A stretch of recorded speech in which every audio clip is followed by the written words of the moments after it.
Las masculinidades pueden definirse como las diversas formas en que los hombres construyen su identidad de género en función de normas sociales, culturales e históricas. Desde un enfoque teórico, Connell, 1995, plantea que la masculinidad no es una identidad única ni fija, sino un conjunto de prácticas y relaciones que se configuran en un contexto de poder y jerarquías de género. Algunas tensiones a partir de la reproducción de la masculinidad tradicional están dadas en las siguientes cifras. En los roles domésticos, según la Encuesta Nacional de Discriminación ENADIS 2017, el 22% de la población en México considera que las mujeres deben encargarse más de los quehaceres del hogar que los hombres. Además, el 43% de las mujeres mayores de 18 años opinan que el hombre debe ser el principal proveedor del hogar, reflejando la persistencia de los roles de género tradicionales. En materia de suicidios en México, según el Instituto Nacional de Estadística y Geografía, el 81.2% de los suicidios son cometidos por hombres, en contraste con el 18.8% por mujeres. Esta alarmante diferencia se atribuye a estereotipos de masculinidad que desalientan a los hombres a buscar ayuda emocional y a expresar vulnerabilidad. Buenos días. La Benemérita y Centenaria Escuela Normal del Estado de San Luis Potosí, a través del Comité de Ética y Resolución de Conflictos, les da la más cordial bienvenida a esta conferencia denominada Masculinidades Positivas, hacia una cultura de paz en los espacios escolares, impartida por el psicólogo Jorge Diego Ortega Montaño, para quien pido un fuerte aplauso.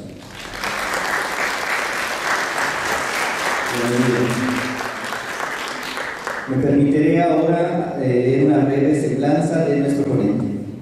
Jorge Diego Ortega Montaño es licenciado en Ciencias Políticas y Administración Pública por la Universidad del Centro de México.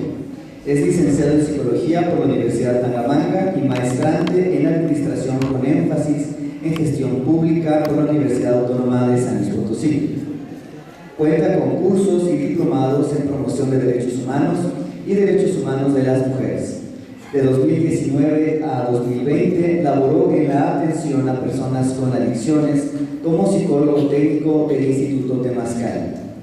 Actualmente forma parte del equipo de la Coordinación Municipal de Derechos Humanos en San Luis Potosí, donde se desempeña en la promoción de derechos humanos para personas del servicio público y la sociedad en general, por lo que ha impartido cursos, talleres y conferencias en temas como ¿qué son los derechos humanos?, grupos en situación de vulnerabilidad, juventudes, derechos de niñas, niños y adolescentes, derecho a una vida libre de violencia, uso responsable de redes sociales, masculinidades positivas, entre otros. Asimismo, es profesor de asignatura en la Universidad Tecnológica de San Luis Potosí. Bienvenido, maestro Jorge, esperamos que esta mañana tengamos una jornada muy productiva. Y sin mayor preámbulo, le cedemos el micrófono a nuestro conferencista. Muchas gracias a todos y todas por la invitación. Y para mí es un gran gusto poder traer esta charla, compartirla con ustedes. Entiendo que al final tendremos un espacio de preguntas, de reflexiones, de colaboración. Entonces, con todo gusto podemos llevar a cabo este espacio sin mayor problema. Y también compartirles, pues, que esto nos permite abrir nuevas discusiones, nuevos diálogos, identificar ciertas resistencias. Para mí, hoy hablar de masculinidades positivas sigue siendo descubrir nuevos retos, sigue siendo descubrir nuevos aspectos de mi propia vida que implica deconstruir, reflexionar, porque más adelante las iremos colocar. Si podemos comenzar con un breve video que por ahí traemos, si no es posible.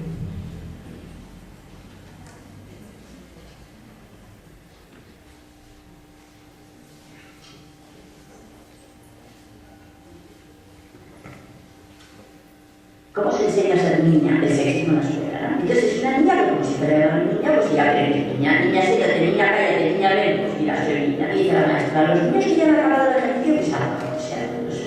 Pero ¿por qué no sabes? Pues como eran los niños, digo, los niños están a la clase, pues si ya sale del patio y piensa, pues cuando dicen los niños, y claro que soy. Ya cuando en el patio dice la maestra. Los niños que se quieren apuntar al fútbol, que levanten la mano. Dice la maestra, dije los niños. Y ya piensa, ya no. Estás preparada para contestar algo de leche. Y a veces tienes los niños, porque es genérico, es toda la alma. A veces no, porque es específico, solo son los niños varones. Yo digo que vivir la famosa intuición feliz. De pasarte toda la vida vibrando por el contexto. Cada vez se lo digo, yo porque si me queda la niña, muy claro, la comunidad.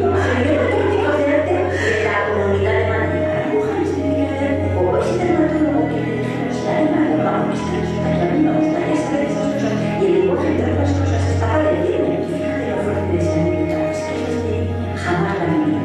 Un niño no sabe lo que es ocupar un lugar profesional en medio, y tienes que dejar. El niño siempre va, porque el niño es cuando sale de que lo que no sabe, es la niña la que aprende. Gracias. Volvemos a la presentación.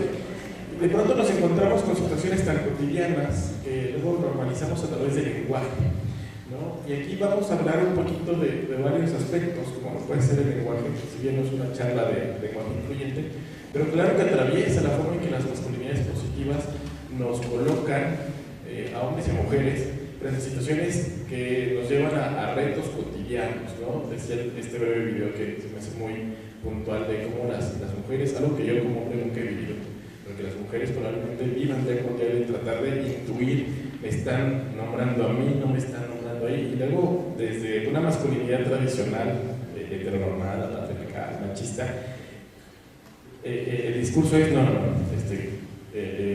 palabra hombres, habla de la especie, entonces les incluye a todos y todas, ¿no? Cuando podemos hacer un espacio histórico e identificar que no es cierto, ¿no? Se ha invisibilizado a través de estas palabras a las mujeres. Por ahí encontraba un estudio, no sé si lo han visto, ha sido muy famoso últimamente en redes sociales, sobre dos arquitectas polacas que analizan cómo se comportan en dos escuelas en Cataluña, España, sobre cómo se mueven niños y niñas a la hora del recreo y cómo estos espacios se van definiendo a partir del género, ¿no? De los roles y los estereotipos de género. Y pues identificaban que los niños tenían más dominio de todo el espacio escolar, principalmente de las canchas. Esta es la escuela tomada panorámicamente desde una visión desde arriba. Los niños son en color azul, cómo se distribuyen los niños por todo el espacio sin ninguna detención, y las niñas básicamente ocupan el espacio de la orilla, el espacio sombreado. Este estudio me parece desde el 2024, y entonces cómo incluso los espacios pensados para la recreación de las y los estudiantes pues termina llevando otra vez a reproducir estos esquemas de ciertas restricciones de cómo se vive el patio de recreo, ¿no? Porque seguramente hay ciertos discursos detrás de algunos maestros y maestras de que pues y a veces hasta con intención de cuidado, ¿no? De decirle a un alumno varón, cuidado con la pelota para que no le pegues a las niñas, en vez de, sí, estoy cuidando de que no lastimes a las niñas, pero ¿por qué no involucramos, ¿no? Pareciera que seguimos a veces hasta de ciertos discursos disfrazados de cierto cuidado, colocando, ¿no? Otra vez esta distinción, esta separación. Obviamente pues canchas de fútbol, de básquet, donde pues se sigue replicando este estereotipo para que niños y niñas, pero que niños practiquen el deporte y las niñas pues que estén en la sombrita, que estén ahí, que no se vean el movimiento y demás, ¿no? Esta parte donde como el propio espacio escolar puede colocar y brindar estas limitaciones y reproducirlas, ¿no? Y entonces quería empezar esta charla justo entre este video y esta breve explicación muy superficial de este estudio que hacen estas chicas arquitectas, porque justamente cómo hemos planteado la experiencia escolar, ¿no? Al final de cuentas, desde el género, desde nuestros estereotipos y roles que reproducimos. No sé si han visto una serie muy famosísima ahorita en Netflix, de la serie de adolescencia, pero que nos habla de que ni siquiera en el lenguaje ya podemos realmente comunicarnos con las personas adolescentes, ¿no? Realmente me estoy dando cuenta de que el alumnado me entiende, yo entiendo al alumnado, incluso, ¿no? al papá, su hijo le funciona de intérprete ahora del lenguaje de los emojis, y quizás para nuestras generaciones sean caritas y dibujitos, pero son símbolos que connotan y denotan significados muy complejos para las nuevas generaciones. Estamos alcanzando esa interpretación y que vemos en la serie como un ejemplo, pero que lo podemos corroborar en la vida real, está llevando otra vez a reproducir estos estereotipos de género, esta división, esta discriminación entre hombres, mujeres, población LGBT en las escuelas, etc. El entorno educativo, y esto pues lo entenderán justo mejor que yo, ¿no? Nos habla de este espacio en el cual se lleva a cabo la práctica educativa, ¿no? Espacio de la escuela, el patio, alrededor de la escuela, salones sanitarios, cafeterías, el patio, la biblioteca. Pero hoy también ya hablamos de un metaespacio, estas plataformas digitales, que de pronto a veces, pues, quizás a veces para el maestro, para la maestra, sale más fácil crear una sala de WhatsApp con los alumnos y alumnas, que sabemos que a veces no está permitido, no debería estar permitido, porque a veces el acceso a las plataformas se pone más complicado, etc. Pero hoy el entorno escolar, el entorno educativo, ya no solo es el aula, ya no solo es el espacio físico, ha migrado a otros espectros, otros espacios digitales, virtuales, donde si no vamos guiando un acompañamiento desde esta perspectiva de género, podríamos caer otra vez a replicar ya no solo en el espacio físico, sino ahora también en el espacio virtual, digital, el seguir replicando prácticas que no lleven a buscar esta equidad, esta integridad entre alumnas y alumnos, entre personal docente, hombres y mujeres. Evidentemente, pues tengo que hablar del derecho a la paz, ¿no? Yo vengo de parte de la Coordinación Municipal de Derechos Humanos y para no convertir esto en una charla totalmente de derechos humanos, una definición que yo doy de los derechos humanos que me gusta mucho porque es muy simple, es todo aquello que yo necesito para vivir bien. Y a veces nos vamos con otras cosas, sí, pues yo necesito un carro, yo necesito una casa. Claro, hoy en día se pueden convertir en situaciones de necesidad básica, pero cuando hablamos de lo que yo necesito para vivir bien, viene desde la alimentación, el aire que respiro, el agua que bebo, la escuela a la que voy, el banco donde me siento, es decir, todo aquello que yo necesito para vivir bien, de forma digna, que abone a mi bienestar como ser humano, que esté sustentado en la dignidad de la persona, es decir, yo valgo como ser humano. Esos son los derechos humanos. Por ahí aparte, si colaboramos en el servicio público, municipal, estatal, federal, hoy el artículo 1 constitucional no nos pregunta si estamos de acuerdo o no con los derechos humanos, nos dice las autoridades en el ámbito de sus competencias están obligadas a respetar, promover, proteger los derechos humanos. Y entonces, uno de esos derechos humanos que yo necesito para vivir bien, ¿en dónde? En mi casa, en la calle, en la escuela, en el trabajo, en la plaza, en la noche, es justo el derecho a la paz. Este derecho a la paz que nos dice, se refiere a que todos los seres humanos tenemos el derecho colectivo e individual a vivir en una sociedad pacífica, deriva de valores universales como la vida, la justicia y la libertad, vivir nuestra vida sin miedo, en una sociedad que respeta nuestros derechos y promueva la paz como un principio fundamental. Y al final, la escuela, el espacio educativo se convierte en una herramienta ideal para promover el derecho a la paz, ¿no? Más allá y a la par de que, como servidores y servidoras públicas, o que respondemos a una autoridad pública, si es que trabajamos en algún colegio privado, pero al final respondemos a una autoridad pública, alguna secretaría que inspecciona el actuar de esas escuelas, pues claro que está atravesado el cómo promovemos el derecho a la paz. Y entonces, como veíamos en el video, en el primer video inicial, esta mujer ya adulta mayor expresaba, habrá sentido esa niña de pensar, en este momento soy niño, en este momento soy niña, ahora sí, ahora no. Le estaremos dando en esos discursos cotidianos un sentido de paz al alumnado, de estar tranquilos, tranquilas con lo que están escuchando, de cómo les estamos nombrando. Este experimento sobre el patio escolar reflejará un espacio de paz o de conflicto y de ciertas controversias, de que cuando las niñas quieren utilizar el espacio de la cancha, los niños salen a decir no porque estamos jugando fútbol y de pronto entonces se convierte otra vez en un en un micro escenario de la sociedad allá afuera, ¿no? Les estamos devolviendo paz en estos espacios, en estos aspectos del entorno educativo, de cómo yo configuro mi práctica en el aula, mi discurso, mi lenguaje. Y antes de hablar de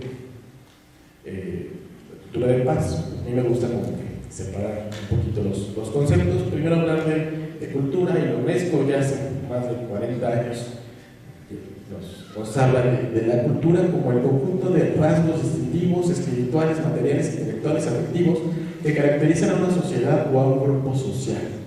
Nos habla de los modos de vida, los derechos fundamentales, al ser humano, los sistemas de valores, las tradiciones y las creencias. La cultura es eso, ¿no? Por ahí mi titular hablaba de pronto que hace algunos años, décadas quizás, lo complicado que era en algunas escuelas donde llegaban, había alumnado perteneciente a los testigos de Jehová, que no saludaban a la bandera porque pues caía en su credo, pues como idolatrar, ¿no? Algo que no fuera Dios o pues, la divinidad de su fe. Y las escuelas decían, no, es que se llama patrio y tienen que aquí todos parejos, pero entonces, ¿cómo respetamos aspectos culturales como la religión? Hoy hablamos de libre desarrollo de la personalidad, ¿no? Que en efecto, pues si esta persona se niega a hacer el saludo al patrio, por ejemplo, pensando en, primero es un niño, niña o adolescente, pensando en este aspecto, pues claro que van atravesando diversos aspectos culturales en el entorno escolar, ¿no? Que podemos evaluar desde estos aspectos, ¿no? Aspectos espirituales, materiales, intelectuales, afectivos. Cuando esta semana daba una charla de juventudes y por ahí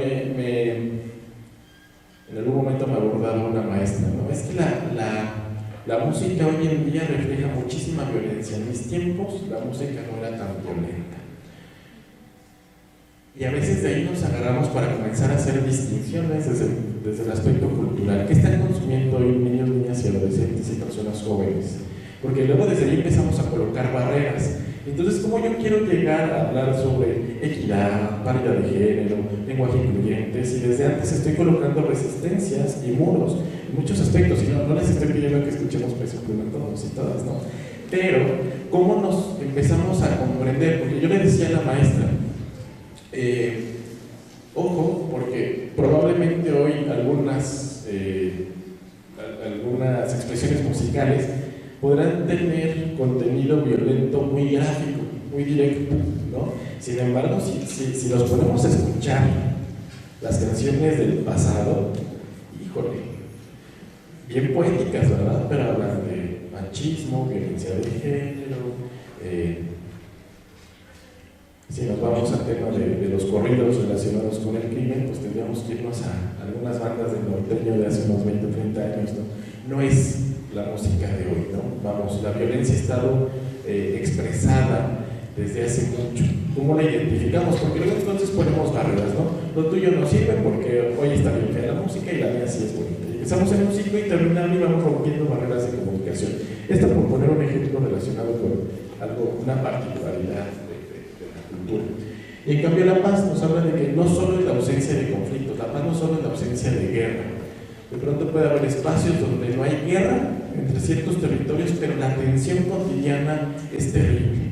Es decir, la ausencia de un conflicto, la ausencia de guerra, la ausencia de violencia no significa siempre que eso sea la paz. La paz implica convivir en paz, consiste en aceptar las diferencias y tener la capacidad de escuchar, reconocer, respetar y apreciar a las demás personas. Es un proceso positivo, dinámico y participativo. Y con positivo no me refiero a contentos y sonriendo, positivo en realizar prácticas que abonen a tomar medidas que abonen a que la paz exista en el entorno individual, en el entorno colectivo, dinámico, en cambio, en sinergia, vienen nuevas generaciones, vienen nuevas experiencias artístico-culturales, etcétera, etcétera, y participativo. Tengo que buscar la participación del alumnado, del personal docente, del personal administrativo, yo involucrarme en participar en estos espacios de paz. Por ahí escuchaba después en la postplática, en un espacio distinto, era solo un espacio para varones, que les había compartido solo el tema de masculinidades positivas, y escuchaba en una plática, así que pasillo, yo así como de metiche pasando al lado de una conversación, y de los compañeros que habían terminado la sesión, uno decía, es que, no voy a decir la palabra, debería poder decirla, pero decía, todas las mujeres son públicas, ellas se tienen que cuidar de nosotros. En un espacio a nivel licenciatura, maestría, incluso de atención a algunos casos de violencia, abuso laboral, etc. ¿Cómo me involucro yo en participar? Ojo, ¿y qué le respondió un compañero que fue como el más amigable en la charla? Sí, y aparte, simio no mata simio. Como de, pues sí, quizás no estoy de acuerdo contigo, pero yo no te voy a denunciar. Y en otros espacios yo los encuentro y los veo pues, de una manera hasta amigable, ¿no? Pero ¿qué esconden detrás de esos discursos? Pues obviamente algo contrario a la paz, ¿no? ¿Estarían tranquilas? ¿Se sentirían en paz las compañeras de esos compañeros trabajando diario con ellos? Y ni siquiera les están diciendo algo directo, pero el simple comentario es que todas las mujeres son públicas. Ya coloca ahí un cierto margen de riesgo. Y ahora sí, me voy a parar porque luego yo me muevo mucho, pero sé que tengo que estar en este espacio. Cultura de paz. Nos dice que es un conjunto de valores, actitudes, tradiciones y comportamientos, ¿no? Si fusionamos estos dos conceptos de cultura y de paz, entonces nos tiene que llevar a crear ciertos espacios espirituales, creativos, manuales, donde pongamos en práctica el tema de la paz. Nos habla de que el respeto a la vida, el fin de la violencia, el fomento y la práctica de la no violencia por medio de la educación, el diálogo y la cooperación. Hace poco escuchaba un caso de un colegio privado aquí en San Luis Potosí, donde una chica denunció por acoso a un maestro. La escuela actuó bien con relación al maestro, se paró del cargo, lo que se investigaba, aplicó el protocolo, pero los compañeros varones que decían, es que el maestro es bien buena onda, y se le fueron encima a la compañera, por chismosa, tú lo inventaste, etcétera, etcétera. Entonces, la escuela actuó bien, pero había un factor ahí que todavía colocaba en riesgo a la compañera, que eran sus compañeros varones, ¿no? Entonces, hoy en día en la escuela, los espacios educativos, somos espacios de promover la cultura de paz, a través de, primero, explicar qué es la violencia, porque a veces queremos fomentar la cultura de paz y a veces no sabemos los tipos y modalidades de violencia, por ejemplo, ¿no? Y entonces a veces, quizás yo piense que la violencia pues ya no es aventarle el borrador al alumno, pero quizás soy más violento o violenta a través de mis palabras, ¿no? Un caso como para la araña,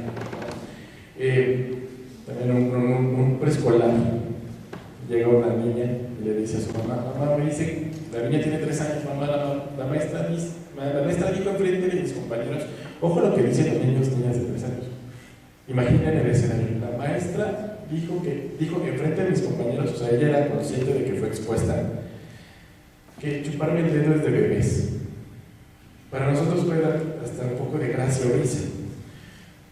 Pero al fin, el status quo de la niña de 3 años, pues es su sociedad de 3 años, ¿no? Y entonces, si la exponemos, podemos provocar una situación que no le va a traer cierta paz o tranquilidad. Incluso podemos provocar que esa niña pueda estar sufriendo ahora acoso escolar. Ya algunos compañeros dicen, la bebé, ella, pues la verdad tiene unas habilidades muy cool, como que lo deja pasar, pero sí le llamó la atención, ¿no? O sea, pareciera que en el día a día como que lo evade, pero sí llegó a estar presente en su experiencia de ese día. El respeto pleno a los principios de soberanía e independencia de los estados, obviamente esto en términos territoriales, el respeto y promoción de los derechos humanos y las libertades fundamentales. Recordar, trabajo en un espacio público, soy servidora pública, tengo la obligación de promover los derechos humanos. No, yo no estoy de acuerdo, los derechos humanos solo defienden delincuentes. Pues ahí faltaría entonces previamente una capacitación para el personal en temas de derechos humanos para comprender que sí, que no pasa con los derechos humanos. El compromiso con el arreglo pacífico de los conflictos. Aprender a resolver de manera pacífica conflictos, aprender a yo ser un eje que lleve a la resolución pacífica de conflictos. Y a veces, porque a veces tomo parte y yo no puedo ser imparcial. Yo no puedo ser parcial, perdón, en algunos aspectos relacionados con los conflictos. La protección del medio ambiente. Si el medio ambiente no me provoca paz, pues obviamente no puedo vivir la experiencia completa de paz. Si la calle no es segura, si el patio no es seguro, si los pasillos de la escuela no son seguros, si el espacio natural, si no hay un espacio verde para yo sentirme tranquilo, tranquila, pues obviamente no puedo encontrar espacios de paz. Ayer me llegó un estudio urbanista donde no sé si han visto que en los jardines o los parques pues está la banqueta y siempre hay como un camino de que pues quien pasa y corta el paso a pie, ¿no? En el pasto, ya está marcado. Le llaman el paso de la felicidad, el paso de los elefantes, según este video. Y hablaba justamente de poblaciones muy urbanizadas en grandes ciudades como la Ciudad de México. Entrevistar a las personas de que por qué pasaban por ahí, y más que ahorrar el tiempo de cruzar por la banqueta, era para sentirme 30 segundos al lado de un árbol. El medio ambiente aporta mucho estos espacios de paz, el desarrollo de la igualdad de derechos y oportunidades entre mujeres y hombres. ¿Cómo abono, cómo estoy identificando si alguna de mis prácticas no aporta a esta igualdad de derechos entre mis alumnos varones, mis alumnas? El fomento de la libertad de expresión, opinión e información. Y ojo acá, porque luego nos disfrazamos en la libertad de cátedra y la libertad de expresión. Y entonces yo puedo decir, señalar, y lo que se me dé la gana disfrazándome. No, es que es mi libertad de expresión, es mi libertad de cátedra. No, si mi libertad de expresión y mi libertad de cátedra violenta, discrimina, racializa, distingue, restringe, eso no es libertad de práctica, eso no es libertad de expresión, eso es violencia. Y punto. No cabe más explicación. No, pues yo soy bien grosero, ni modo se aguanta, les doy las clases, híjole, no. Ahí no aplica ni tu libertad de expresión ni tu libertad de cátedra. La adhesión a los principios de libertad, justicia, democracia, tolerancia, solidaridad bajo un entorno local y global que promueva la paz. ¿Cómo estamos abordando en el aula, en el entorno escolar, situaciones reales hoy en día que tenemos que hablar con las infancias, que tenemos que hablar con las personas adolescentes, con las personas jóvenes? Porque son conscientes de lo que pasa allá afuera, son conscientes de lo que pasa en la escuela, son conscientes de lo que están. Me regreso a este ejemplo de la serie de Netflix, ¿no? de adolescencia. Toda la escuela sabía lo que había pasado, que había un video, etcétera, etcétera, etcétera. Y los detectives, según ellos, muy discretos, ¿no? Hoy, con la presencia de las redes sociales, nos enteramos de todo. Si no abonamos a dar claridad, a dar información que relaje, que tranquilice, que abone a la solidaridad, a la tolerancia, pues vamos provocando indirectamente que esa esfera vaya creciendo. Y entonces, ya dimos un repaso sobre el derecho, el entorno escolar, el derecho a la paz, cultura y paz como conceptos distintos y unidos como cultura de paz. Diferenciar entre conflicto y violencia. El ser humano vive con conflicto todo el tiempo. Conflicto individual, conflicto interpersonal, conflicto social, conflicto comunitario. El conflicto es útil. El conflicto en ocasiones es necesario. Siempre va a haber conflicto. Hasta para la kermés de la escuela, hasta para el convivio del fin de mes. Siempre hay conflicto. Que si quieren tacos, que si quieren pizza. ahí aparece un conflicto, hay una diferencia de posturas.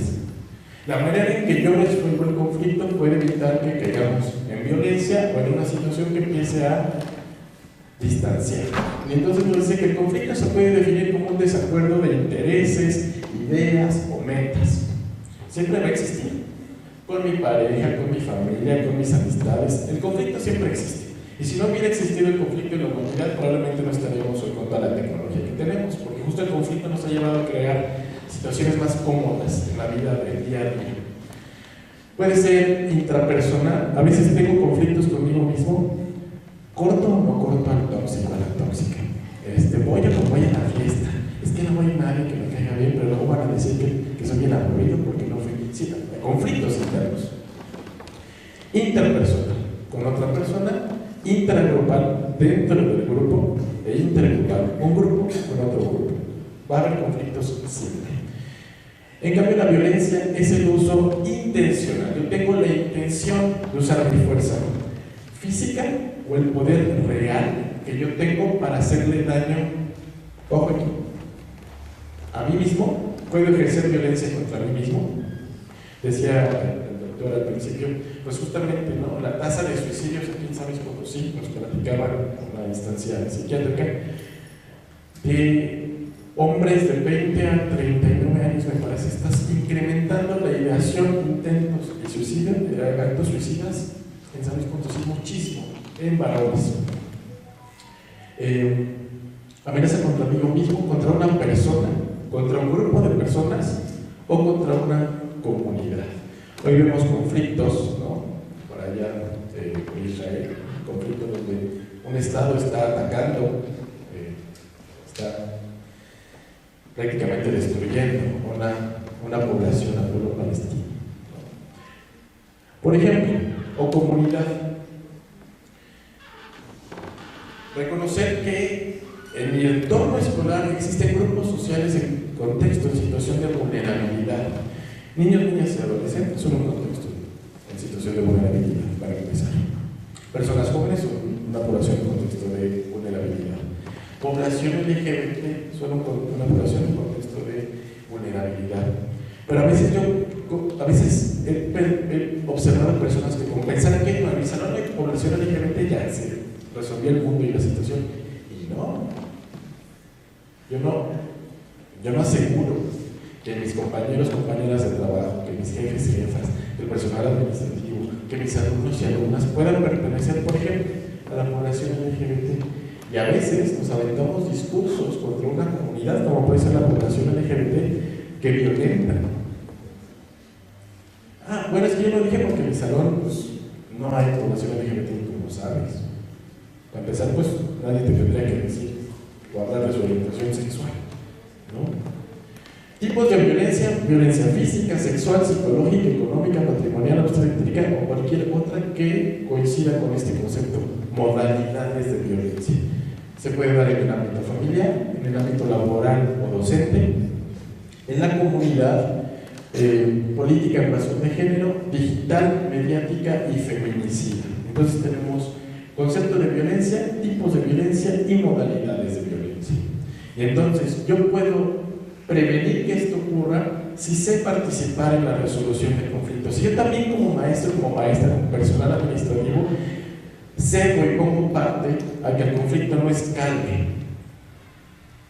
Aquí hablamos de que habrá que desarrollar otras habilidades: inteligencia emocional, autoestima, comunicación asertiva. Y ahora sí, masculinidades positivas. Todo esto para ir enlazando cómo funcionan las masculinidades, cómo deberían funcionar las masculinidades positivas hacia la cultura de paz, poner en práctica y promover una cultura de paz desarrollada en los entornos escolares. Quiero preguntarles primero, para ustedes, ¿qué significa ser hombre?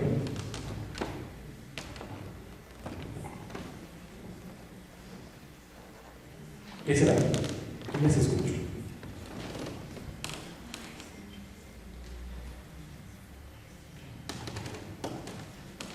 Nadie ha visto un hombre. ¿Qué significará ser un hombre? Lo que sea.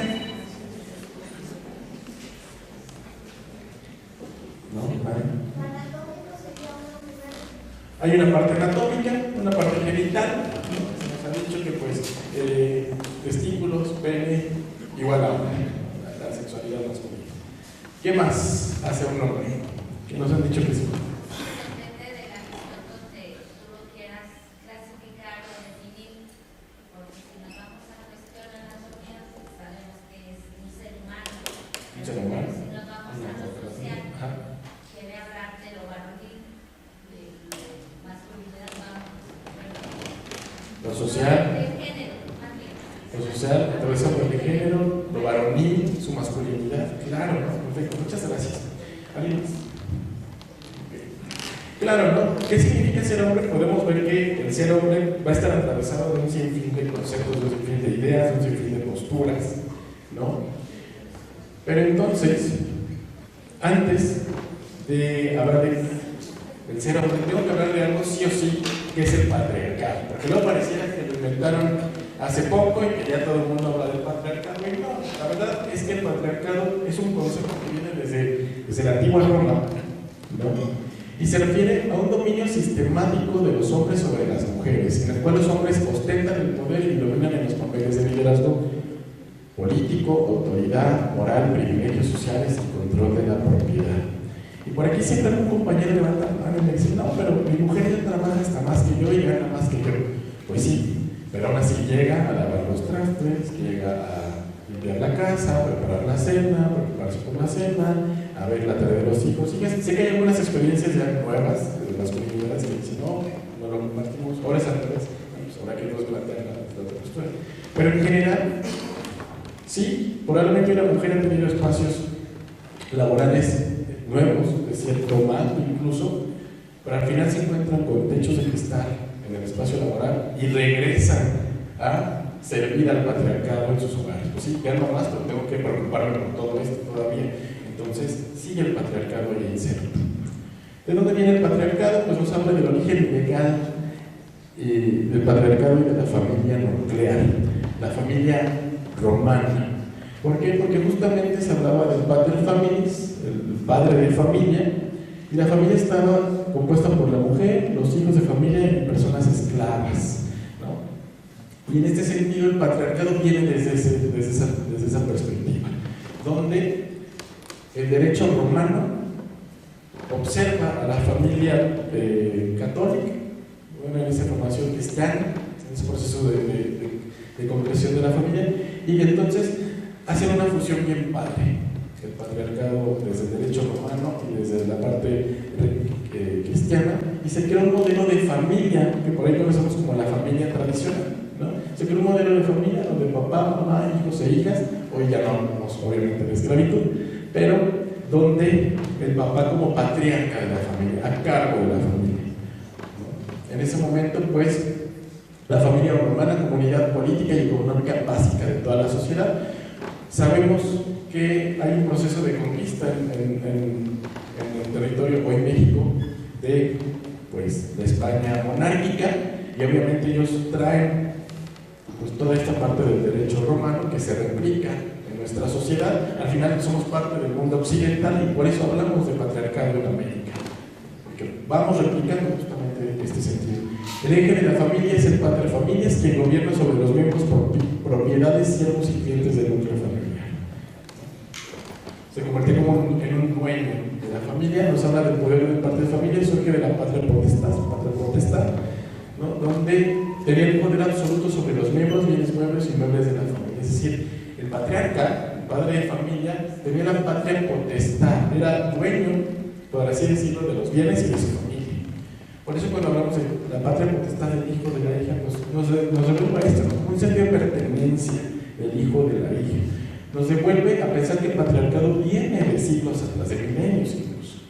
Es un concepto que surgió de la nada y que trae un modelo social y de familia. En el mundo occidental, pues obviamente está conformado, se conformó, que es justo hoy las resistencias, los cuestionamientos, las reflexiones que hacen desde la antropología, desde el aspecto social, desde los feminismos, hablar de, pues que en efecto estamos bajo una construcción social basada en el androcentrismo, colocar al hombre al centro, del patriarcado, de una familia de cierto estilo, eurocéntrico, vamos a copiarle todo a Europa porque ese es el mundo desarrollado, entonces es nuestra aspiración, y un derecho normalista, ¿no? La construcción de la noción del derecho, y obviamente pues todo esto es historia que nos ha llevado a nuestra experiencia desde el mundo occidental. Ahí está el patriarcado.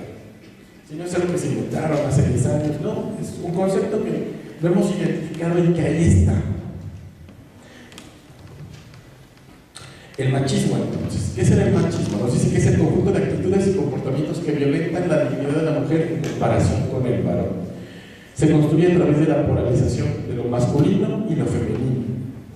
Y además nos habla de la degradación de lo femenino, su mayor forma de expresión, la violencia en cualquiera de sus tipos y modalidades contra las mujeres. La degradación de lo femenino. Entonces, hoy ya no tanto, pero antes los hombres no se podían poner una camisa rosa, porque eso era de mujeres, y eso me degradaba como hombre. Ojo con estos discursos cuando hablamos, eso es de mujeres, eso es de viejas, eso es de niñas, porque entonces desde la propia comunicación estoy dando a entender que eso vale menos que mi experiencia masculina, y por lo tanto cualquier aspecto femenino me va a ser menos hombre y por lo tanto menos valioso. Está horrible para estar en el espectro de lo femenino, del ser mujer, es horrible, porque entonces pareciera que el ser un poco femenino me quita cierta masculinidad, cierta hombría, y entonces me hace caer en valer menos desde este discurso machista, claramente. ¿Qué conductas machistas existen? Alejamiento del cuidado de hijos e hijas, ¿no? Ahorita vamos a ver los mandatos del hombre. Me pareciera que el hombre pues nada más con reproducirse y ya, ¿no? Pues a mí me dijeron que tuviera hijos, que los cuidara. No involucrarse en las labores del hogar, excepto para dictar normas y ejercer castigos, ¿no? Y de repente yo escucho compañeros, ¿no? Yo sí ayudo a mi esposa. Bueno, no le estás ayudando, ¿no? Tú ensuciaste el plato, tú ensuciaste el baño, tú ensuciaste el piso, tú ensuciaste la ropa, no le estás ayudando. Tú eres parte de esa situación, vives ahí, ¿no? Es decir, ¿cómo colaboramos? Mantener una postura vertical en las relaciones familiares, tener una sexualidad activa y heterosexual, cuestiones por las que se justifica la poligamia. Y entonces, como al niño desde el niño de 3 años ya le estoy preguntando, ¿cuántas novias tienes en el kinder? Desde ella le estoy entrenando. Y luego me sorprendo yo de, ¿por qué fue infiel? Pues los estamos entrenando a los hombres para que, ¿cuántas novias tienes? Justifica, novias, ¿no? Ni siquiera le preguntamos si le gustan los hombres, ¿no? ¿Qué tabú es, no? Tiene que ser heterosexual y activa. ¿Cuántas novias tienes? Es que estás bien guapo, tú debes de ser como que el más atractivo ahí en el Twitter, ¿verdad? Y todas las niñas están diciendo, ¿qué onda con esos discursos medio deschavetados? No permitirse expresar las emociones y sentimientos. Ojo, ¿cuáles expresiones y sentimientos? Las femeninas. El llanto, la alegría, el afecto, porque sí se nos permite expresar las emociones y sentimientos masculinas, la violencia, el enojo, el arrebato, el impulso. Y entonces ahí vemos al pobre hombre que nunca tuvo un poquito de salud mental atendida, pegándole a la pared, pegándole a la puerta, y se va. Es como que ya hiciste tu drama y no resolviste nada, ya después regresa sin habilidades emocionales, con el ramo de flores se me perdonas. Pero nunca afrontó la situación de manera emocional, porque no se puede ver derrotado. O incluso, los únicos espacios donde el hombre se permite expresar sus emociones con otros hombres, cosa curiosa, y por lo general con alcohol de por medio. Porque alguien debe tener la culpa, ¿no? Es que estaba borracho. Por eso te pude por fin expresar, después de 20 años de amistad, te pude expresar de que sí te quiero, compadre. Porque si fuera sobrio, ay, hola. Se podría poner en duda tu heterosexualidad. Qué básicos somos a veces los hombres, ¿no? La misoginia, tenemos la Ley General de Acceso de las Mujeres a una Vida Libre de Violencia y nos dice que es conductas de odio hacia la mujer o lo femenino y se manifiestan actos violentos y crueles contra ella por el hecho de ser mujer, nada más. Cuando las mujeres no tenían el derecho a votar, la explicación jurídica era porque son mujeres.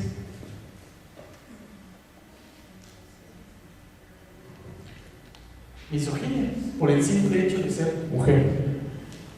Profe, ¿por qué ya no puedo jugar fútbol? ¿Por qué eres niña? No le estoy dando una explicación de ningún tipo. O sea, básicamente te devuelvo a ti la responsabilidad, es que como naciste mujer no puedes jugar fútbol. La misoginia prevalece en culturas o sociedades que consideran a las mujeres inferiores a los hombres y les atribuyen un rol centrado en la reproducción de la especie humana, en el cuidado de hijos e hijas, en el hogar, cuidado doméstico, y por ello redunda en prácticas de subordinación, sometimiento, violencia e incluso crímenes contra las mujeres. Hoy en día hablamos que el máximo crimen contra una mujer es el feminicidio. Y por ahí siempre hay un compañero que levanta la mano, pero a los hombres nos matan más, hazme caso, soy hombre, habla de mí también. Sí, ya te escuchamos. Sí, en términos estadísticos, a los hombres nos matan más. Y no quiere decir que una muerte valga más o menos que otra muerte. Aquí el tema es que estamos observando es que las muertes de los hombres son, ahorita vamos a ver algunos ejemplos, por arrebatos, alcoholismo, accidentes de tráfico y crimen organizado. Esas muertes importan, claro, pero el feminicidio es asesinar a la mujer por el hecho de ¿qué? De ser mujer.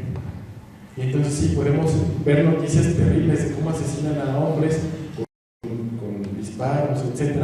Pero una mujer víctima de feminicidio murió obviamente asesinada, probablemente, muy probablemente violentada sexualmente, expuesta, mutilada. Es distinto. Hay que hablar, obviamente, sobre las diferencias entre este espectro sexo-genérico, no sexo-género. Algo muy básico, ¿no? No me quiero detener tanto aquí. El sexo se va a referir a las características biológicas, ¿no? Vamos a tener vagina o vulva en las mujeres, mamas, escroto, testículos, pene en los varones. Y entonces, ese es el sexo, la parte biológica. Hoy hablamos de personas intersexuales. Ojo ahí con las personas hermafroditas, ¿no? El hermafroditismo biológicamente permite que pues, una especie se pueda, cuando ve que no hay machos, que no hay hembras, puede reproducirse o cambiar ahí la parte biológica para poder reproducirse. Eso no pasa en las personas intersexuales. Las personas intersexuales van a nacer con algunas características de ambos sexos y ¿con qué género se van a identificar? Pues luego lo sabremos cuando esa persona se desarrolle. ¿Qué pasaba en los hospitales? Que pues ahora sí que lo que más se veía, se dejaba. Y luego crecía y resulta que su expresión de género, su identidad de género era contraria a la decisión que arbitrariamente tomaron papá, mamá y los doctores. Eso es violencia. Y eso es asumir que el sexo nos lleva inmediatamente al género, y no es cierto. El género se refiere a atributos sociales, es decir, que se aprenden. Y oportunidades en la sociedad a ser hombre o mujer en relación entre hombres y mujeres.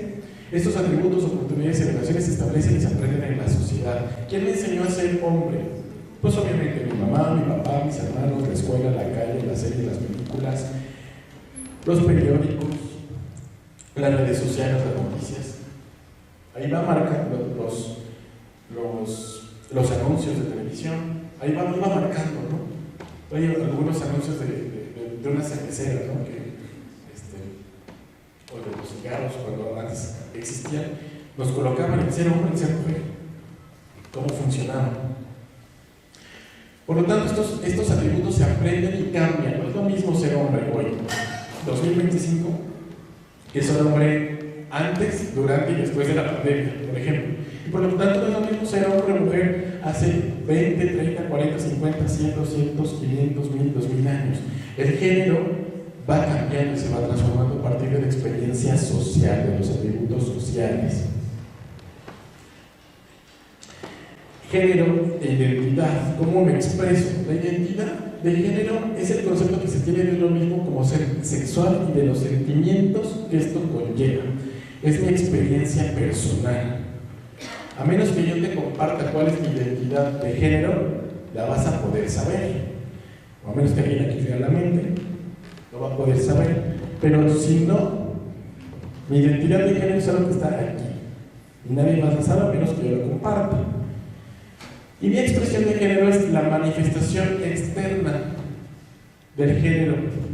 Entonces yo puedo tener una identidad de género femenina y una expresión de género masculina. Y probablemente, como no me das confianza, como no tengo un entorno de paz seguro, jamás te voy a contar que mi identidad de género pueda ser femenina o no binaria. Y por sobrevivir, mi expresión de género tiene que ser masculina.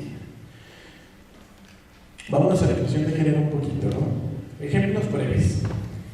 El uso de la falda, pues ya sabemos que vikingos, hay, por ejemplo, militares escoceses y demás, pues el uso de la falda de pronto permitía, o taparrabo la falda, no creo que se llamara falda antes, pues permitió una mayor movilidad de las piernas para la cacería, para correr, etc. Los tacones, por ahí leía una explicación de la creación de los tacones en la monarquía inglesa, que explicaban que en la calle, pues todo el mundo se movía a caballo y las calles eran, creo que había un cálculo de 700 kilos o algo así de estiércol de caballo diarios. No recuerdo bien, y entonces la monarquía usaba tacones para no ensuciarse sus zapatitos, para no pisar directamente el estiércol. ¿Quién? Los varones. Recordemos patriarcado, que las mujeres se ensucian. Posteriormente que se resuelve el tema de higiene, pues los tacones se quedan ya como algo innecesario para ese fin y pues empiezan a ser parte de la moda. Y aparte dice que el tacón entre más alto, más alta el nivel de la monarquía. El maquillaje, ¿no? En la Edad Media, pues tantas enfermedades cutáneas que dejaban cicatrices en la piel, hombres y mujeres se maquillaban para tapar esas cicatrices que dejaban de enfermedades. Luego, con los avances médicos, esto se resuelve y el maquillaje pasa a ser como una situación estética, ¿no? El género. Una foto que me encanta, porque veía en los comentarios cómo se defendían hombres con otros hombres. Cristiano Ronaldo postea una foto descalzo y trae las uñas de los dedos de los pies pintadas. Y todos los hombres, nadie les preguntó, pero los hombres salían, se pintan las uñas porque es un tinte especial para que con el contacto constante del pie y el balón las uñas se debilitan y por lo tanto requieren mayor reforzamiento para relájate. A nadie le importa si se las pinta o no se las pinta, pues está bien, qué padre, ¿no? Seguramente, ahora en algún momento va a llegar Nike, alguna empresa, a sacar el esmalte deportivo para uñas de los pies. Y vamos a ver ahora si a los hombres pintándose las uñas de los pies. Ah, no, es que es muy diferente, ¿eh? Tú te las pintas para verte bien, yo me las pinto para cuidar mis pies, ¿no? Así de simplistas a veces son las explicaciones de género. La orientación sexual, pues obviamente, esta atracción emocional, sexual hacia otras personas. La bisexualidad, personas que se sienten atraídas por ambos sexos o expresiones de género. La heterosexualidad, una persona que se siente atraída por el sexo género contrario. Y una persona homosexual, una persona que se siente atraída por la persona del mismo sexo o género. ¿De acuerdo? Por aquí también, bueno, no voy a querer en esa explicación a grandes rasgos, pero ya hablamos también de birromanticismo, heteroromanticismo y homoromanticismo. Entonces ya podemos caer en un sinfín de explicaciones donde, pues yo probablemente sea una persona heterosexual, ¿no? Solo me atrae el contacto sexual, erótico, de placer con personas de otro sexo, pero probablemente me considere homoromántico, es decir, puedo establecer lazos románticos y de amor y de afecto con personas de mi mismo sexo género sin caer en lo sexual. Pero nos cuesta tanto hablar de las emociones para con otras personas, más a los hombres, ¿no? Y entonces se nos pide una heterosexualidad obligatoria dentro de la masculinidad tradicional. Pareciera que sí se nos está solicitando una heterosexualidad obligatoria, donde se afirma que esta orientación es la normal porque permite la reproducción. Entonces, como es la que permite la reproducción, pues es lo normal. Y entonces yo preguntaría a las parejas heterosexuales, ¿solo tienen relaciones sexuales para reproducirse? No me respondas, pero ¿será cierto este mandato? ¿Será cierto este postulado? ¿Por qué creer que el fin primero y último de la sexualidad es la reproducción? Está el placer, está el autoconocimiento, está la exploración. La sexualidad es un proceso complejo de construcción en el que inciden múltiples factores. No pueden ser reducidos a explicaciones genéticas, biológicas y psicológicas. Es tan compleja la sexualidad, tan rica. Si aprendemos a descubrirla, si aprendemos a abordarla, si aprendemos a nombrarla, ¿no? Las orientaciones sexuales son diversas y no debemos atribuirles valores morales. Cuando le atribuimos valores morales a algo, caemos en la trampa de parcializar mi postura, lo bueno y lo malo. Y entonces ya tomé parte de que esto sí es bueno y esto es malo. Y ahí comienza el conflicto y la violencia. Porque estoy rompiendo los aspectos de tolerancia, de convivencia pacífica, de diálogo, de democracia, de respeto a los derechos humanos. Lo único importante con relación a nuestra sexualidad es que podamos vivirla, una, de forma libre, placentera, cuidada, sin violencias y sin discriminación. Vivir mi sexualidad de forma libre, placentera, sin violencias, sin discriminación. Cuando hablamos de la violencia sexual, siempre les decimos, mis compañeros del equipo de trabajo y yo, no es no. Pero es que es mi esposa, se tiene que dejar siempre porque es mi esposa. No. Y hoy ya, señoras, señores, si los obligan, es su esposa, su esposo, su novio, su novia, y les obligan, eso ya es una violación sexual. Y pueden ir a denunciar a su esposo, a su esposa por violencia sexual, sí. Porque yo tengo derecho a una vida libre de violencia. Este unicornio me cae muy bien, porque nos ayuda a definir, visualizar un poquito las infinitas posibilidades de un ser humano. Bueno, esto es un unicornio, pero imaginemos que es un ser humano. Ya me regañaron porque ¿por qué pones un unicornio si los seres humanos sí existimos? Yo, buen aporte, compañera. Identidad de género, expresión de género, sexo asignado al nacer, atracción sexual hacia y atracción romántica, que era lo que les compartía. Y entonces yo puedo tener, voy a poner ejemplo de un hombre heterosexual, para que no se me espante. Identidad de género, hombre. Me identifico como hombre, de acuerdo a los roles, estereotipos sociales del ser masculino. Me expreso de manera masculina, Mi sexo asignado al nacer, varón, genitales masculinos. Atracción sexual hacia las mujeres. Y atracción romántica hacia las mujeres. Todos, todas, todes cabemos en este unicornio de género y podemos identificarnos en este sentido de cómo me identifico, cómo me expreso, qué sexo tengo, biológico, qué atracción sexual tengo y qué atracción romántica tengo. Puede ser ilustrativo incluso para chicos, chicas que tengan la duda, es que no sé cómo me siento, es que no sé qué me gusta, es que tengo dudas. Nos ayuda a poder aterrizar. Roles de género. Estos no son de pan ni de canela, pero se refiere a estas expectativas y normas de la sociedad hacia hombres y mujeres. Estos roles que nos dicen que las mujeres deben tener un rol reproductivo, tienen que tener hijos, estar en el espacio doméstico. Vuelvo al mismo ejemplo que me daban en otras charlas, pero mi mujer trabaja y gana más que yo, pues sí, pero a veces no necesitamos el espacio doméstico como una carga, como una responsabilidad. Trabajo no remunerado. Y aquí siempre les pongo de ejemplo, a ver, páguenle a una persona que vaya a su casa todos los días a barrer, hacer de desayunar, comer, cenar, lavar los trastes, lavar la ropa, cuidar, ir por los niños a la escuela, ayudarlos a hacer la tarea. Hay personas que se dedican a eso. ¿Alguien lo puede pagar aquí?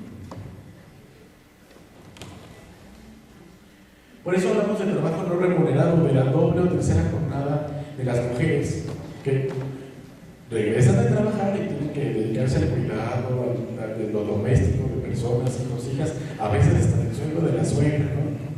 Pero entonces, ese trabajo no remunerado les ha permitido, en su mayoría, a los hombres estudiar otras carreras, divertirse, entrenar, salir a hacer deportes, salir a hacer amistades, conocer al amante. Servicios de cuidados y servicios de personas, mediación y subordinación, ¿no? Pregúntale a tu papá, bueno, yo déjame ver si lo puedo calmar y que sí te dé permiso. Y en cambio los roles de hombres son un rol productivo, el que produce, el que crea, el que gana dinero, que domine el espacio público. La ciudad pareciera que está hecho para los hombres. Trabajo remunerado, que todo lo que haga sí, pero pague. Poder y responsabilidad, de autoridad y dominación sobre quién ya veíamos, sobre otros hombres, sobre las mujeres, sobre familia, sobre grupos de situación de vulnerabilidad. Los estereotipos son una creencia demasiado simplista, como de, pues es que así tienen que ser las mujeres y así tienen que ser los hombres. Los estereotipos dicen que las mujeres tienen que ser sensibles, tiernas, débiles, las de la intuición, subordinadas, superficiales, pasivas, suaves y dependientes de quién, de su hombre, ¿no? Mientras que los hombres deben de tener la razón, el uso de la violencia, se les permite la fuerza, la inteligencia, autoridad, profundidad, actividad, pureza e independencia. Y entonces, si un varón expresa alguno de estos estereotipos, se le discrimina, se le aliena, se le rechaza, se le distingue, y si una mujer ocupa alguno de estos espacios, se le cuestiona por qué llegó a ese espacio de poder, por qué se habrá metido. Seguramente hay un hombre atrás de ella que realmente es la que manda, que el que manda, solo es un títere. Se cuestiona la autoridad, ¿no? Acá se cuestiona la masculinidad del hombre, y aquí se cuestiona la feminidad de la mujer, o su autoridad. Manches, ¿cómo llegó ahí ese espacio que es para los hombres? ¿No? ¿Qué es la masculinidad? En aspectos, en términos tradicionales, concepto relacional, ya que existe en contraste con la feminidad. Nos habla de conjuntos de significados que van cambiando, es histórico. Les hablaba del ser hombre, hoy no es lo mismo que el ser hombre hace 50, 100, 200 años, ¿no? Incluso yo, las nuevas generaciones masculinas son distintas a las experiencias que hoy en día ya tenemos ciertos años más que las nuevas generaciones. La masculinidad en singular es un mandato de qué conjunto de normas, prácticas y de discursos que de ser asumidos de forma más o menos exitosa asignan a los valores, ojo, ¿qué tipo de valores? Cisgénero, es decir, que su identidad de género y su expresión de género coincidan, heterosexuales sobre todo, una posición social privilegiada respecto a otras identidades de género. Esta masculinidad tradicional coloca aparentemente en cierto privilegio frente a otras expresiones e identidades en el espectro social. ¿Cómo debe ser un varón? Ojo, desde la masculinidad tradicional, replicando estos roles, estereotipos y género, se pretende que las personas masculinas sean varones cisgénero, es decir, que su orientación sexual, su identidad, su expresión de género sea heterosexual. Se espera que ellos que sean heterosexuales, es decir, que orienten su deseo sexual hacia mujeres cisgénero nacidas con vagina y vulva, no con mujeres trans. A estos varones desde pequeños se les enseña a distinguir entre las características que son deseables y aquellas que deben rechazar de la experiencia de ser hombre. No llores, no vistas de rosa, esos deportes son de niña, esa carrera es de mujeres, esa práctica es femenina, etcétera, etcétera. ¿Por qué no tienes novia? ¿Cuántas novias tienes?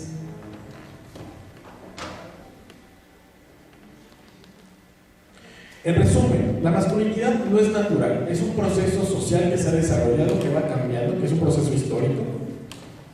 Ser varón tampoco es natural, no depende solo de los genitales, sino también de mi identidad de género. ¿Cómo me identifico yo con la masculinidad?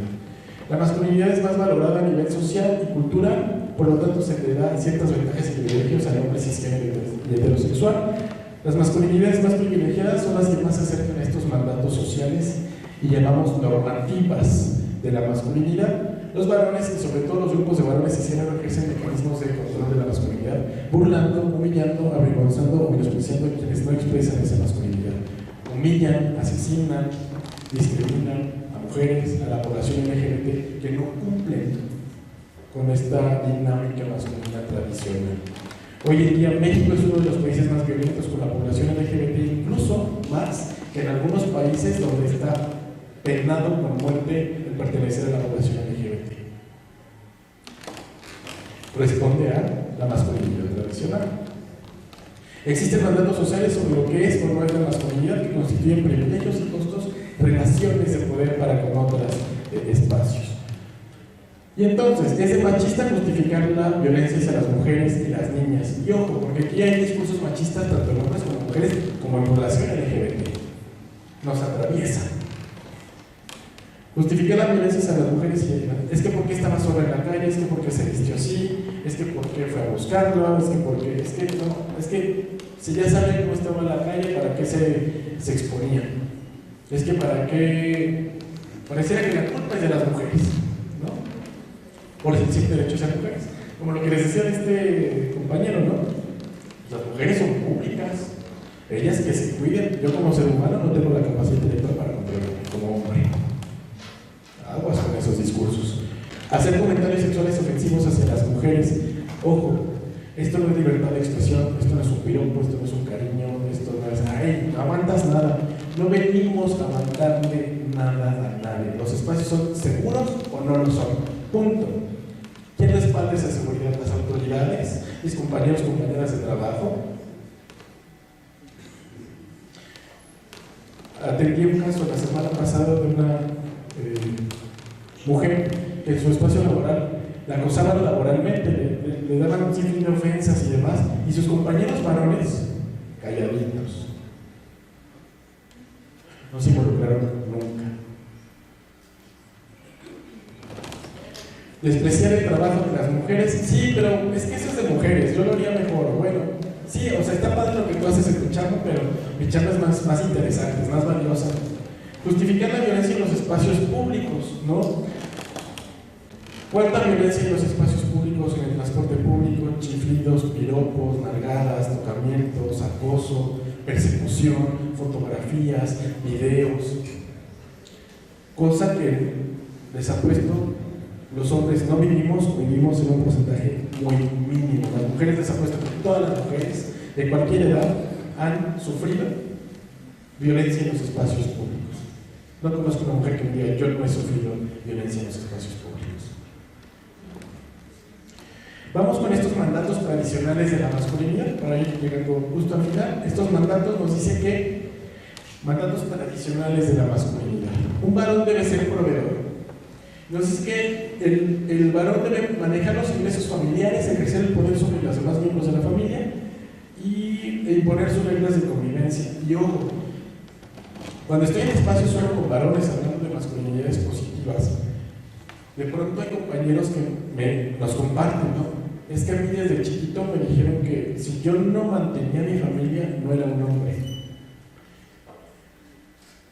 Tuve que trabajar hasta 3 turnos por cumplir ese mandato.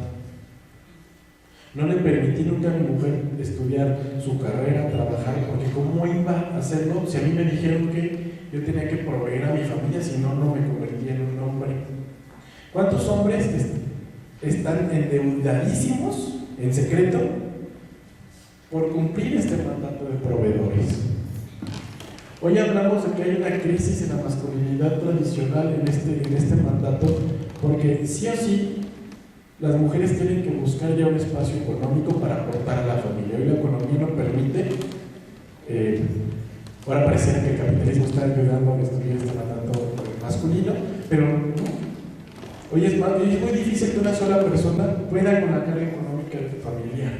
Y esto ha puesto en una crisis a la masculinidad tradicional de decir, híjole, a veces mi esposa a veces gana mejor que yo o consigue trabajo más rápido que yo. Y entonces estoy siendo un hombre de verdad. Y entonces se endeudan, delinquen, roban, apuestan. Crimen organizado. ¿Con qué objetivo? Cumplir un mandato. El varón es protector y les quita a las mujeres el reconocimiento en tanto sujetas semejantes y las ubica como objetos valiosos a conseguir y a defender, como una propiedad. Yo, varón, tengo que proteger a las mujeres. ¿Quieran o no? Las mujeres, como no saben cuidarse, yo puedo decidir si las cuido o no. Y entonces, este sentido de propiedad de la mujer Te acompaño al carro. No, aquí está la esquina, no, te acompaño. Y ahí vamos. Profe, yo quiero jugar básquetbol. ¿Por qué te vas a lastimar, princesa? Tú mejor aquí sentadita para que no te raspes tus rodillas. Esta protección machista que ve a las mujeres no como realmente una persona a la par que pueda buscar sentirse segura, sino como una propiedad que yo tengo que cuidar, que yo tengo que proteger, sin preguntarle por qué quiere vivir ciertas experiencias. Incluso ni siquiera tengo que preguntar, porque son libres y autónomas en cualquier sentido. Habla de violencia de género, revisarles el celular, no respetar su privacidad, controlar cómo se viste, dónde va y con quién. ¿Con quién hablabas? ¿Por qué le cuentas esto a tu mamá? ¿Por qué practicas de estas cosas con tus amistades? ¿Por qué te vistes así? ¿Solo te tienes que ver guapa para mí? ¿Te vas a andar ofreciendo? Estos discursos donde el varón es un falso protector, porque más que proteger, se adueña de lo femenino, se adueña de la mujer. Tercer mandato, el varón es procreador, el cuidado como una responsabilidad exclusiva de los hijos, ¿no? Aquí dice, sí, ya tengo 2 hijos, pensé que solo eran míos, dice la mujer, ¿no?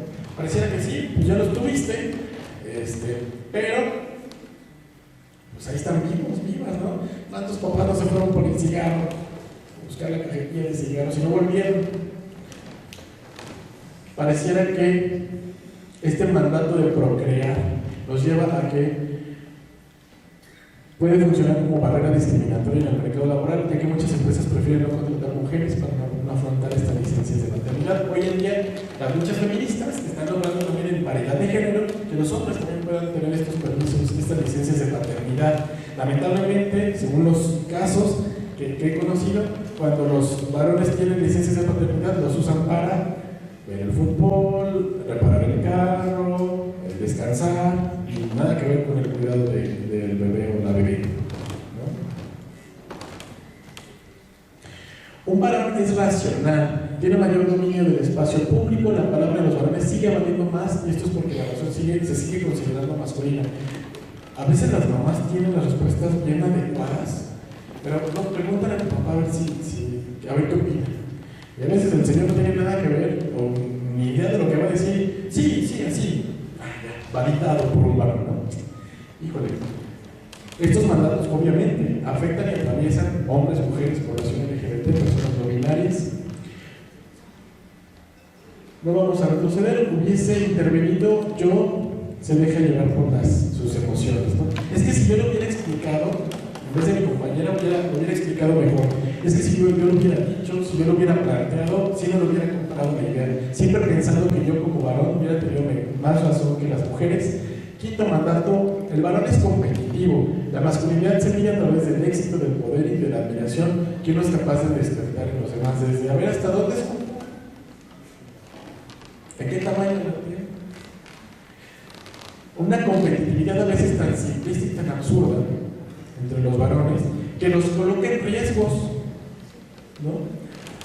Ay, porque es que mide 3 pisos, no te rajes, aviéntate, bueno, va, ahí va, un varón menos, ¿no? Pero esa competitividad nos ha llevado a alcoholismo, drogadicción, accidentes, muertes, frustración. Siempre tenemos que estar compitiendo, no estamos tranquilos si no estamos compitiendo o ganando algo.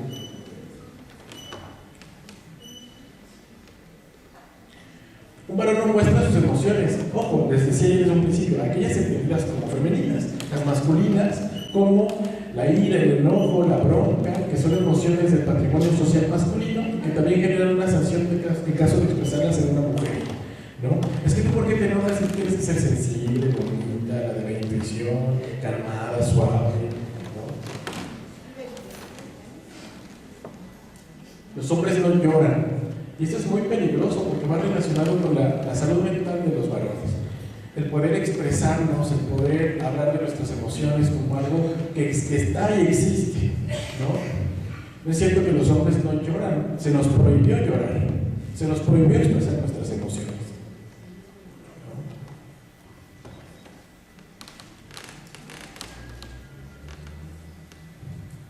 Siente, un varón debe ser heterosexual, les tiene que gustar a las mujeres, iniciación sexual temprana, la presión de tener múltiples conquistas, más allá del propio deseo. Ojo, de pronto, híjole, algunas amistades de la preparatoria me decían, en algunos momentos de confianza entre amistades, nos platicaban, a mí mi papá me llevó a tener mi primera vez con una mujer de prostitución y yo no quería. Y eso me ha traído problemas sexuales con mis parejas, no con mis parejas. Al final, eso fue una violación sexual a un adolescente.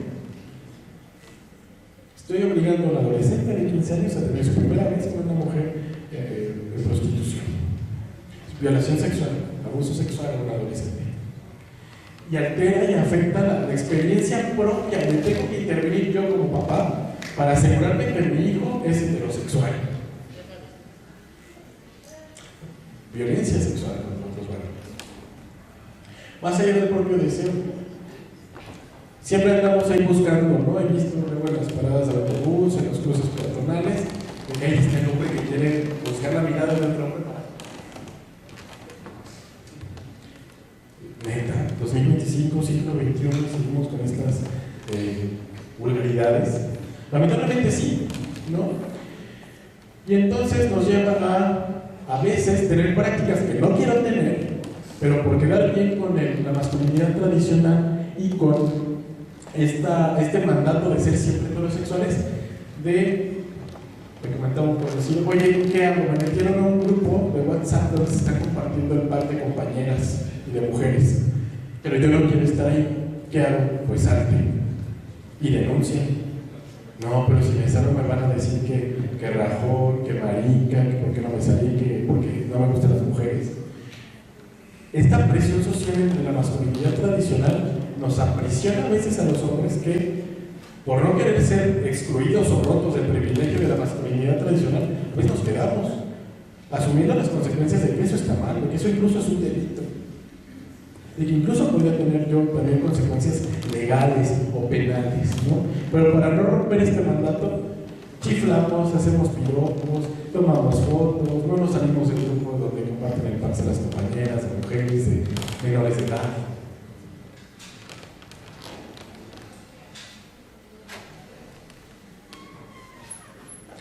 Esto también lamentablemente ha traído este mandato a que el educador sexual y erótico de los varones ha sido la pornografía.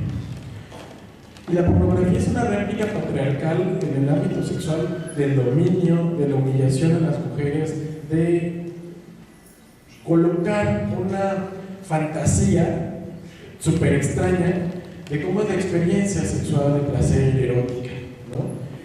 Y pareciera que todo se hace en torno a ese espectro, ¿no?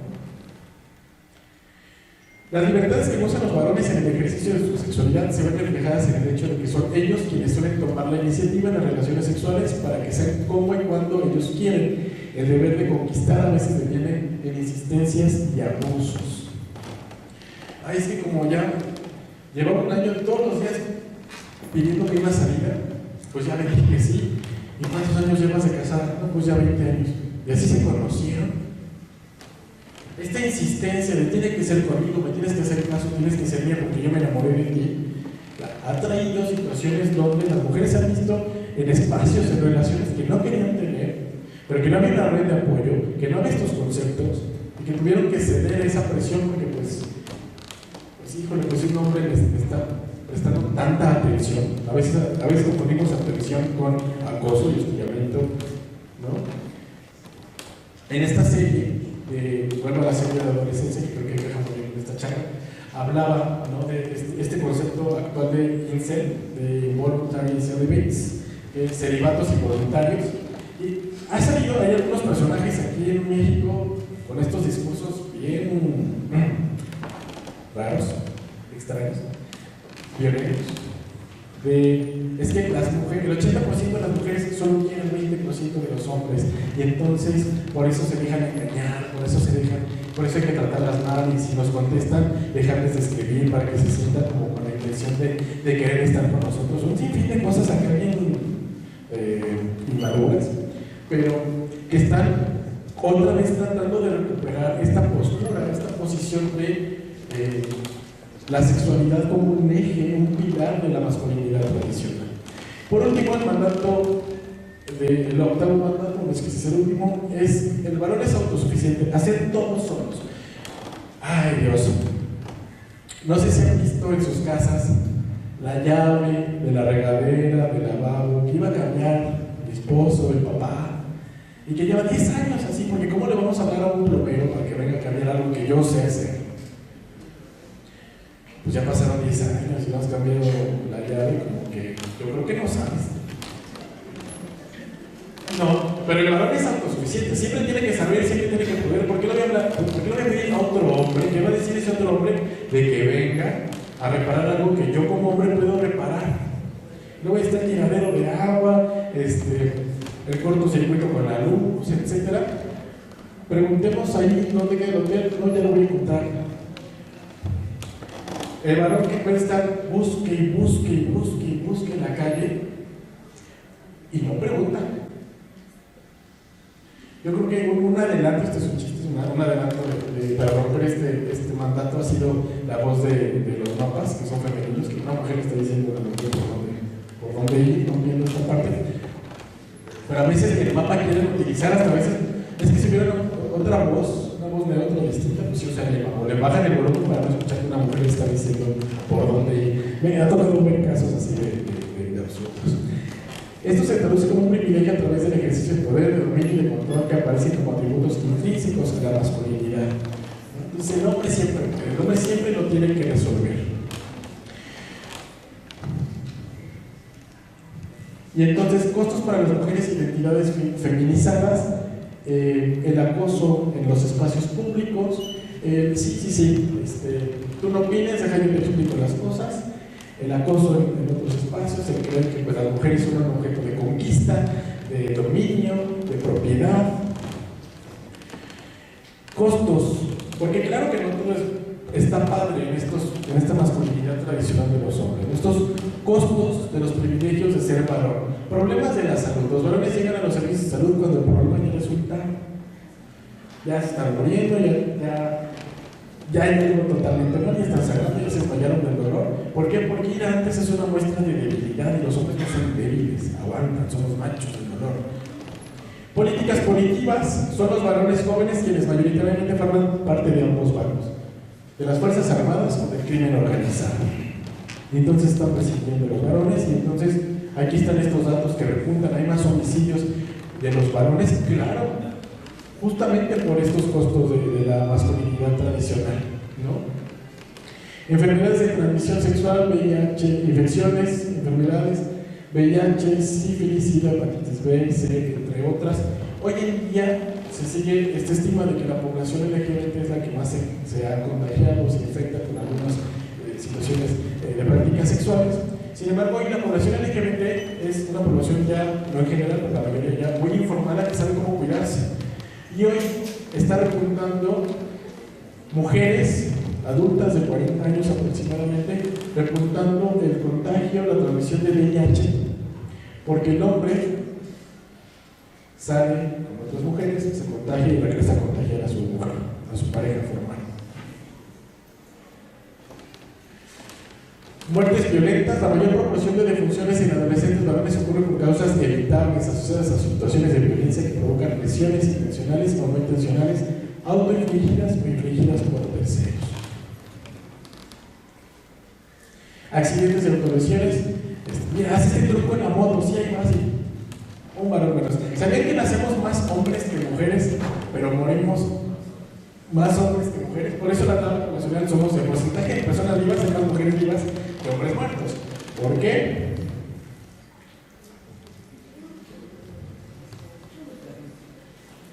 Somos nuestro primer enemigo desde la masculinidad tradicional. Nos estamos matando desde la masculinidad tradicional. Triada de la violencia masculina con otros hombres, me peleo, echo pleito, me quitaron en el semáforo y me van a echar pleito contra las mujeres y contra sí mismos. Siempre violentos, es la violencia algo innato a los varones. Se pueden pensar formas de ser varón en donde la violencia no se deje estructurante. Nos podemos imaginar los hombres dejando de ser violentos. Son la humillación y la competencia en las acciones más destacadas de las formas dominantes de hacerse varón. Tengo que humillar, tengo que hacer sentir menos a las mujeres, a otros hombres, a la población LGBT. Es el dominio el arma principal de las desigualdades estructurales del sistema de géneros. Tengo que dominar, a fuerzas tengo que ser yo el que manda, el que aprisiona, el que posee a la otra persona, o puede encontrar formas más horizontales de diálogo, de comunicación, de convivencia. ¿Qué emociones se vuelven legítimas en los vínculos entre varones? ¿Se valdrá poder querer a mi mejor amigo, amar a mi mejor amigo? ¿Y ese amor significará una atracción sexual o erótica? ¿Realmente nos hemos cuestionado este sentido? ¿Puedo amar a mi papá? ¿Puedo querer a mi papá como varón? ¿Puedo expresarle mi afecto y mi cariño a mi papá? A mis hermanos varones. Micromachismos. ¿Qué es un micromachismo? Pues son estas prácticas sutiles y casi imperceptibles de cómo vivimos el machismo día con día. Manspreading.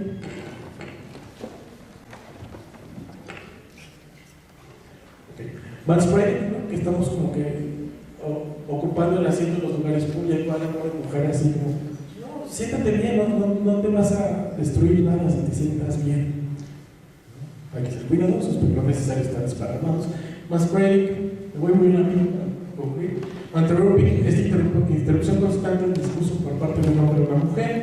Repeating, apropiarse de alguna idea, de alguna propuesta de alguna compañera mujer y asumirla como propia. Gaslighting, convencer a una mujer de que algo puede llegar a ser una mentira, llega a dudar de su propia percepción, pues si no, es que no es cierto, yo no estaba ahí, esas son puras mentiras, esa noche yo no andaba ahí, debes estar confundida, o había algún tipo igualito que. Es decir, y a veces la mujer llega a caer en esa duda de, sí, ese es gaslighting. Mansplaining, explicar cosas a las mujeres de manera paternalista. No, a ver, corazón, déjate explico yo porque, o sea, sí como que lo entiendes, pero déjate lo explico yo mejor, ¿no? Para que lo entiendas bien. Y entonces, masculinidades positivas, es decir, masculinidad positiva. ¿Qué buscan las masculinidades positivas? Es un tipo de masculinidad catalogada como positiva por su carácter no sexista.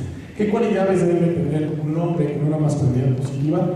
Se opone al machismo, no promueve una educación sexista y homofóbica, no utiliza el poder para imponerse a otros, disfruta de su trabajo y hogar por igual, comparte labores domésticas, labores domésticas y de cuidado de hijos e hijas, implica un equilibrio de las características positivas, lograr un cambio hacia una personalidad más pacífica, abierta y receptiva, aprender a dialogar en un plano de igualdad e intercambio. Y entonces, ¿qué sigue como hombres? Reconocer mis violencias. Las hay, las tengo. Ahí están. Reconocerlas. Reconocer mi machismo. Yo hoy, les comentaba al principio, yo hoy en día reconozco que tengo prácticas machistas. Pero es un proceso de deconstrucción, de reflexión, de decir, algo tengo que continuar cambiando. No voy a llegar a ser el hombre perfecto otra vez, mandato de competitividad. No, voy a ser más masculino positivo que otros hombres. No, de eso no se trata. Estoy construyendo mi masculinidad individual, cuestionando estos mandatos que me están matando como hombre, me están poniendo en riesgo como hombre. Cuestionar la forma en que puedo desaprender mi manera de ser hombre desde la violencia y el machismo. No te estoy pidiendo que seas un hombre sensible, cariñoso, afectivo. No, desaprender la violencia y el machismo. No es lo mismo que cambies tu carácter o tu humor, ¿no? Diseñar el modelo de hombre que quiero ser. Por eso aquí les digo, no les estoy invitando a que me digan, esta es la fórmula para ser un hombre con masculinidad positiva, ¿no? Ahí están los conceptos. Por aquí hablamos de masculinidades porque no hay una sola forma de ser hombre. Hablamos que son positivas porque deben sumar a la igualdad entre hombres y mujeres y a reducir las violencias que viven y ejercen los hombres contra sí mismos, contra otros hombres o contra las mujeres. Y entonces hay que invitarles, chicos, a buscar una forma sin violencia, sin machismo, de convivir con las demás personas y con uno mismo en el espacio escolar. Identificar qué prácticas, qué discursos como maestra estoy colocando en el aula, en el salón de clases, que estén abonando que esto se reproduzca. ¿Cómo le pongo un alto a esta reproducción de estos estereotipos, roles, mandatos? Pues hasta aquí llegamos. Muchísimas gracias, un placer estar con ustedes. Muchas gracias. Cualquier duda o orientación relacionada con los derechos humanos, alguna autoridad en el municipio de San Luis Potosí, o cualquier duda, ahí les asesoramos y les canalizamos. Este es nuestro Facebook, nos pueden enviar un inbox y este es nuestro WhatsApp. Muchas gracias. Muchas gracias. Sin duda muy interesante la charla que tuvimos esta mañana. Y bueno, por cuestión de tiempo, tendríamos, no sé si alguien tiene alguna pregunta que sea muy concreta para avanzar. Sí, ya vale, perfecto.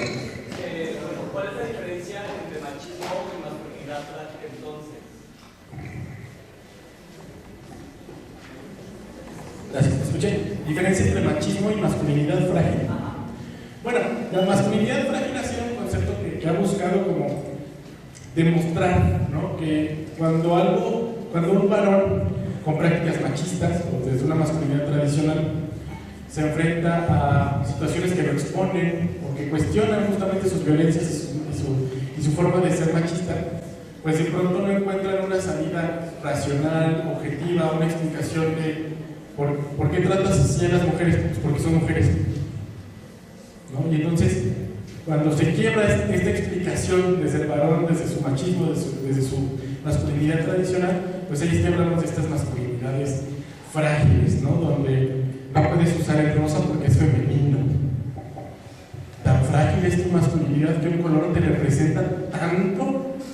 Y claro, ¿no?, se acompaña, ¿no?, conductas machistas, como ya lo veíamos, que en algún momento, pues esta masculinidad frágil pues ha sido como una, digamos que una contrarrespuesta, ¿no? Así pues, de mucho machismo, mucha masculinidad tradicional, muy fuerte, muy poderoso, y ponerte una camisa rosa te destruye, ¿no? Entonces, plantearnos quizás buscar desde las masculinidades positivas un discurso más amigable, porque entonces volvemos a caer otra vez, ¿no? Tu masculinidad frágil, tu masculinidad de cristal, ¿no? ¿Cómo desde esta perspectiva podemos reconciliarnos con varones machistas, con varones que están en ese proceso de cuestionarse y decir, no, la tuya es masculinidad frágil, porque otra vez caemos en un discurso de rechazo, de alienación, ¿no? Más o menos. Gracias. ¿Había otra participación? Sí. Adelante. Hola, comentaban que existe el sexo que es asignado, que es cuando nacemos, que es hombre y mujer. Ahí también había como otro apartado que decía otro género. ¿Qué otro género puede existir? En este caso que es cuando nacemos y solo existe hombre y mujer. Gracias. Bueno, en términos de la diapositiva de sexo-género, cuando hablamos de sexo es masculino, femenino, que sea traducido a hombre-mujer, y abordaba el tema de intersexual, que puede aparecer con algunas características de ambos sexos, ¿sí? Puede haber un pene no formado, una vagina, y de pronto puede haber cuestiones hormonales, ¿no? En términos de género, pues si hablamos de hombre y mujer, como en este binarismo del hombre y mujer, pero podemos hablar de género no binario, por ejemplo.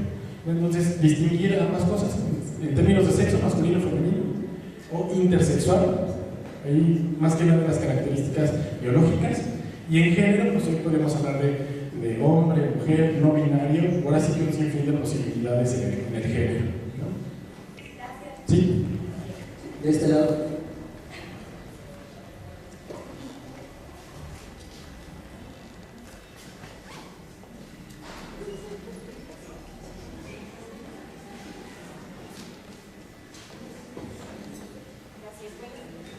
Bien.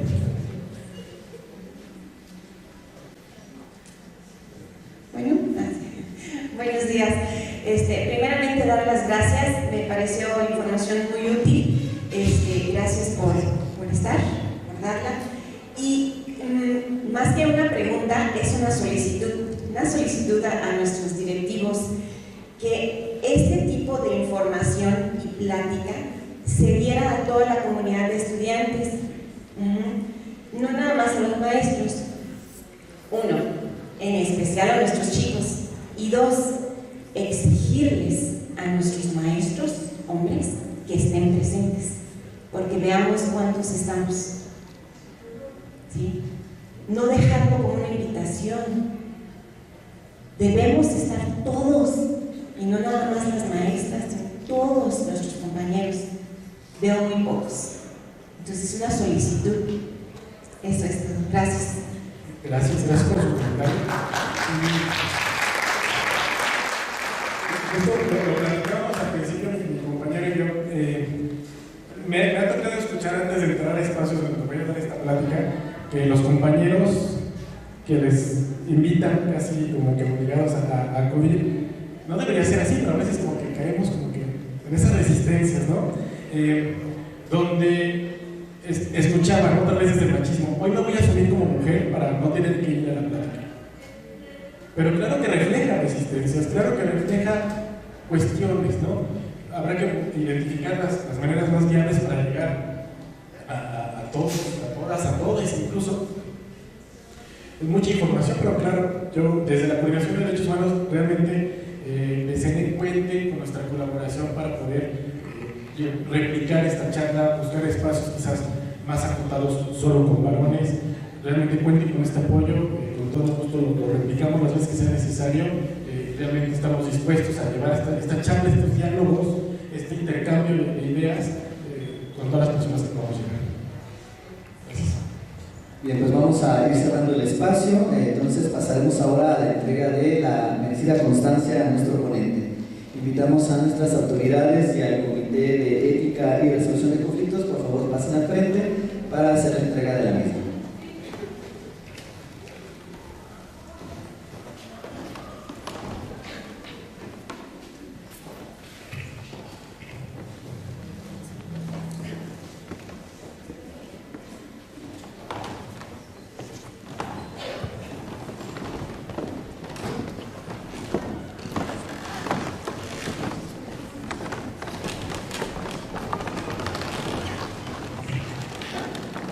La constancia dice lo siguiente: Benemérita y Centenaria Escuela Normal del Estado, Comité de Ética y Resolución de Conflictos Institucional.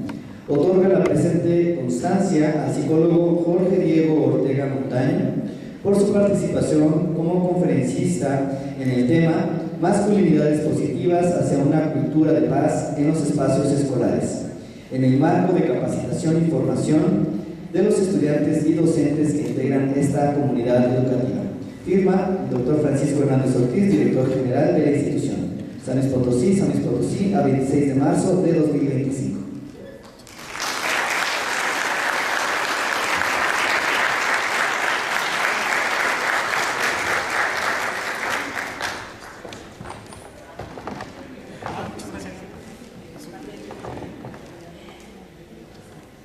Muchas gracias.